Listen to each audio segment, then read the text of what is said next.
வணக்கம் நேயர்களே. நமது கோவில்களைப் பற்றிய அரிய தகவல்களை அளிக்கும் எங்களது ஆலய துளிகள் யூடியூப் சேனலில் இன்று நாம் காண இருக்கும் கோவில் பருத்தியூர் சந்தனமாரியம்மன் கோவில்.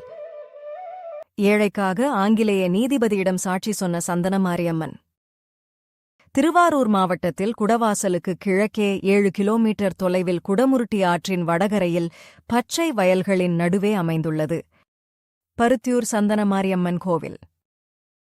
பருத்தியூர் மக்களின் காவல் தெய்வமாக விளங்குகிறார் இந்த சந்தனமாரியம்மன்.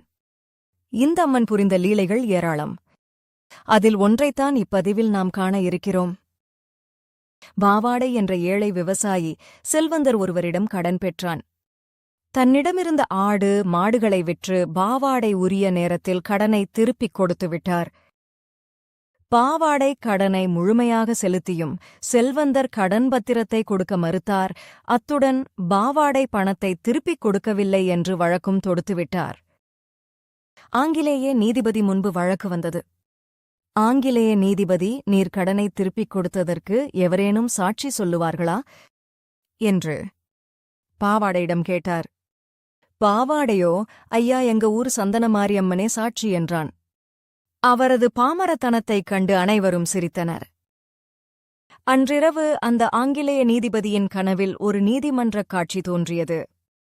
விசாரணை கூண்டில் மஞ்சள் நிறத்தில் பட்டுப் பாவாடை உடுத்திய ஒரு சிறுமி நின்றாள். நீ யாரம்மா என்று ஆங்கிலேய நீதிபதி கேட்டார். நான்தான் பருத்தியூர் சந்தனமாரி, நிரபராதியான பாவாடைக்குச் சாட்சி சொல்ல வந்திருக்கிறேன் என்றாள். நான் எதனை ஆதாரமாகக் கொண்டு பாவாடை நிரபராதி என்று தீர்மானிப்பது என்று நீதிபதி சிறுமியிடம் கேட்டார். சில நபர்களின் பெயர்களைக் குறிப்பிட்டு அவர்களையும் அழைத்து விசாரித்து நீதி வழங்கு என்ற சிறுமி புன்னகை பூத்து மறைந்துவிட்டாள். கனவு கலைந்து விழித்து எழுந்த நீதிபதி சிறுமி கனவில் குறிப்பிட்ட பெயர்களை எழுதி வைத்துக் கொண்டார்.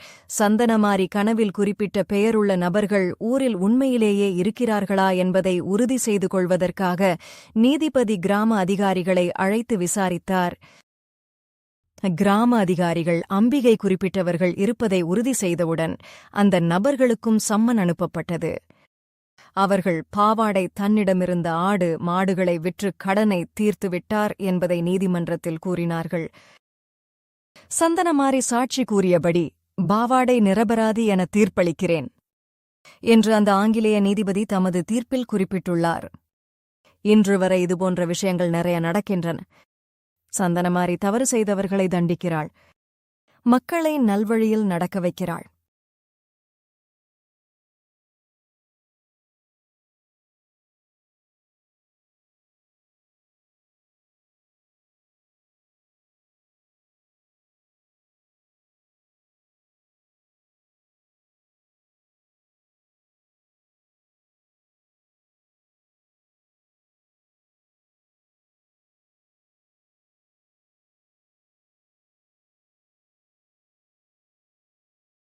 நன்றி. மேலும் இதுபோன்ற கோவில்களைப் பற்றிய அரிய தகவல்களை அறிய எங்களது ஆலயத் துளிகள் யூடியூப் சேனலின் தினசரி பதிவுகளை தவறாமல் பாருங்கள்.